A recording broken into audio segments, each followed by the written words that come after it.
Oh yeah, aujourd'hui c'est vraiment une excellente journée pour moi, grâce au groupe Content, puis je les remercie vraiment. On fait l'assemblage de ma motoneige pour la saison 2024, un beau backcountry XRS 2024, 146 2 pouces avec le gros écran. Mais je vais tout vous montrer ça en détail. Pendant que Charles fait l'installation, moi je vais le déranger, puis on va en profiter pour faire un petit tour des détails techniques de la machine.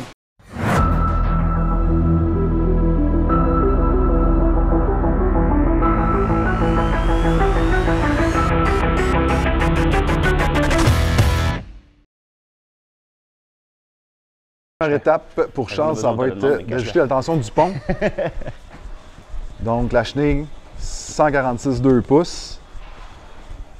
La nouvelle suspension C-Motion pour crossover, la C-Motion X, qui est, semble-t-il, légèrement inspirée des modèles de Snowcross.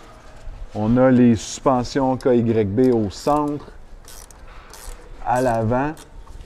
Un petit truc que j'aime bien, qu'ils ont mis là, qu'il n'y avait pas sur les modèles des années antérieures, c'est les Ice Scratchers qui viennent d'origine. Toujours pratique. J'ai entendu des médias anglophones qui disaient que le backcountry, c'était comme un MXZ dans le sentier, puis comme un Summit en hors-trail. Mais je pense qu'il y a un petit peu d'abus, là. On s'entend que...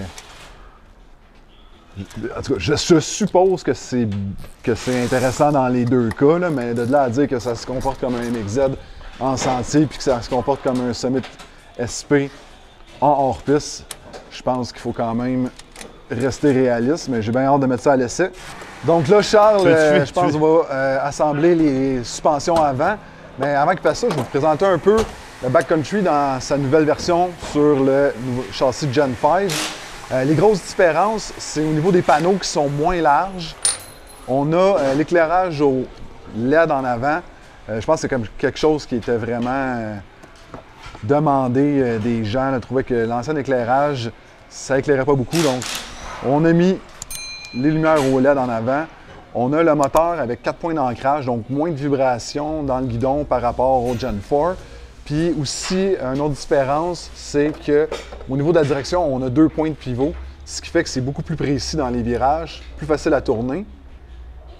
Ensuite de ça, le tunnel, ça ne change pas bien. C'est pas mal la même chose que, en fait, c'est le même tunnel qu'un Gen 4. Il y a un petit détail que Charles m'a mentionné, c'est que juste derrière le réservoir, derrière le banc, on a la prise auxiliaire ici pour des accessoires, exemple poignée chauffant d'un banc passager. Avant, c'était le fil ne se rendait pas à l'avant, il fallait enlever tout le réservoir pour pouvoir connecter nos accessoires. Charles est en train d'installer les suspensions à l'avant. C'est des Chocs KYB 36. Ce qui est intéressant, dans le fond, c'est l'ajustement des Chocs. C'est trois ajustements, là. Donc, avec la petite roulette ici, on a la possibilité de choisir l'ajustement avec 3 positions différentes, super facile à ajuster. Un petit détail pour les assembleurs, pour rentrer la vis du choc du côté de la clutch, avant il fallait passer la main à l'intérieur du panneau puis se battre pour mettre la vis. Maintenant, Skidoo, ils ont fait une espèce de groove dans le panneau, ce qui fait en sorte que tu peux rentrer la vis du choc sans avoir à te passer la main l'autre bord. Charles aime bien ça. Et pour ceux qui veulent enlever leur suspension, beaucoup plus facile, beaucoup plus simple.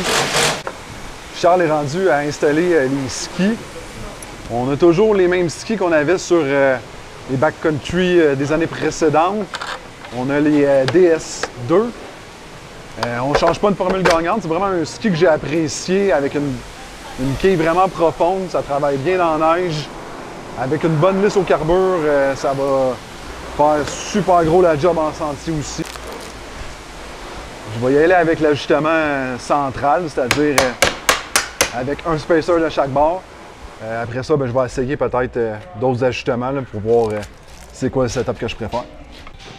Au niveau du frein, on reste pas mal avec le même genre de frein qu'on avait sur la Backcountry Gen 4 avec 2 pistons. Ce qui serait cool qu'ils introduisent aussi dans les modèles XRS, c'est le nouveau break qu'ils ont mis sur l'ensemble compétition du MXZ. avec 4 petits pistons. C'est ma suggestion à Skidoo. Faites-moi ça pour les prochaines années. Cette année, j'ai opté pour le grand écran 10,25 pouces, donc nécessairement avec la batterie.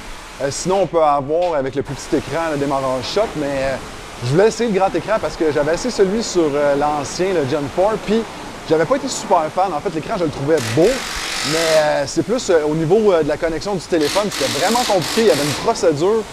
Puis à chaque fois que tu t'éteignais la motoneige, tu débranchais le téléphone, tu avais la procédure à refaire. Donc, on va voir maintenant cette année si ça fonctionne mieux. J'ai bien hâte de tester ça.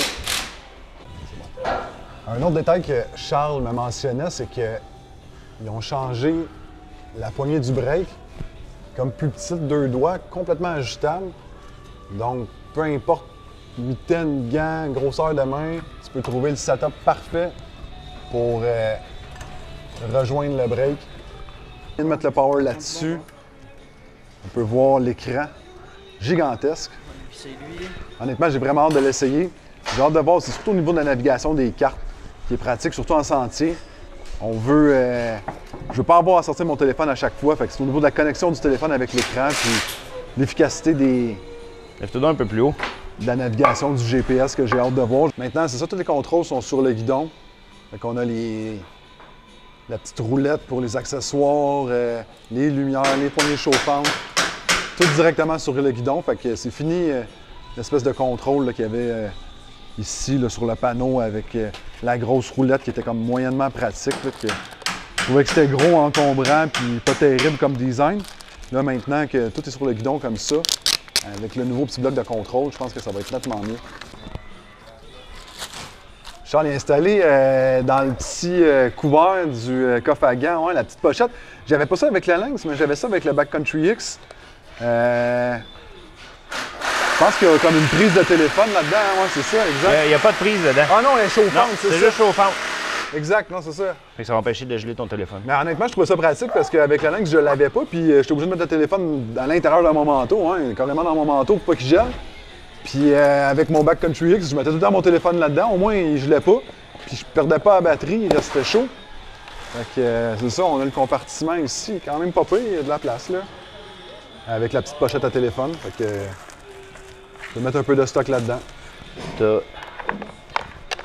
Justement des une prise USB Ah ouais, ok, une petite prise USB. dedans. Puis si Ok. tu veux une 12 volts, c'est un accessoire de plus Ok. que tu rajoutes. Fait que dans le fond, tu peux garder ton téléphone chaud Charger dans la pochette. aussi, tu peux l'ouvrir, charger, puis ouais, il le va être charger, correct. ouais. Mais ça, c'est cool.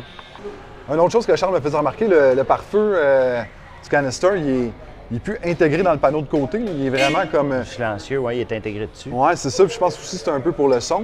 Oui.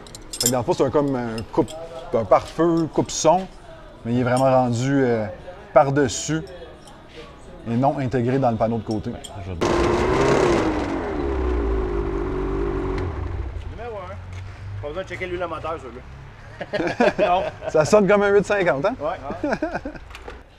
Et voilà, il reste juste à y faire un petit nettoyage, qu'il soit tout beau, tout propre, puis je ramène ça chez nous. Il est tout noir, noir sur noir sur noir sur noir. Évidemment, il ne restera pas de même. On va y mettre des beaux petits bumpers avant, arrière, B-Power. Un beau wrap cul-de-bec, mais ça va être pour une autre vidéo.